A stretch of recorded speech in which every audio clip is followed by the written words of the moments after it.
பிரித்தானியாவில் பெண் பிள்ளைகளை இலக்கு வைத்து கடத்தும் சம்பவம் ஒன்று செயற்பட்டு வருவதாக எச்சரிக்கப்பட்டுள்ளது. இந்நிலையில் கோர்னாவால் பகுதியில் காணாமல் போன 2 சிறுமிகள் பாதுகாப்பாக கண்டுபிடிக்கப்பட்டதை தொடர்ந்து அவர்களை கடத்திய சந்தேகத்தின் பேரில் 6 பேர் கைது செய்யப்பட்டுள்ளனர். 11 மற்றும் 12 வயதுடைய 2 சிறுமிகளும் கடந்த ஞாயிற்றுக்கிழமை காணாமல் போயிருந்த நிலையில் வாவிக்ஷயர் போலீசார் தீவிர விசாரணைகளை மேற்கொண்டுள்ளனர்.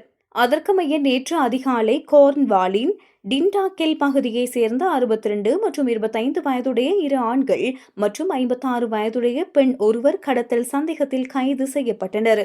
மேலும் ஃபால்மவுத்தை சேர்ந்த 42 வயதுடைய ஆண் ஒருவரும் கைது செய்யப்பட்டுள்ளார். இதேவேளை ரக்பி பகுதியைச் சேர்ந்த 75 மற்றும் 47 வயதுடைய 2 பெண்களும் கடத்தல் சந்தேகத்தில் கைது செய்யப்பட்டுள்ளனர். கைது செய்யப்பட்ட அனைவரும் தற்போது போலீஸ் காவலில் வைக்கப்பட்டுள்ளனர்.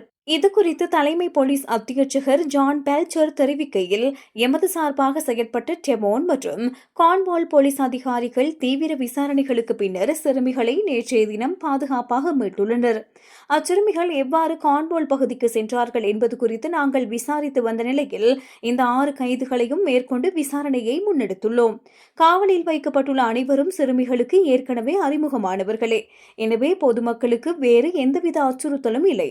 வரவிருக்கும் நாட்களில் அதிகாரிகள் அப்பகுதிகளில் வீடு வீடாக சென்று மேலதிக விசாரணைகளை நடத்துவார்கள் என மேலும் தெரிவித்துள்ளார்.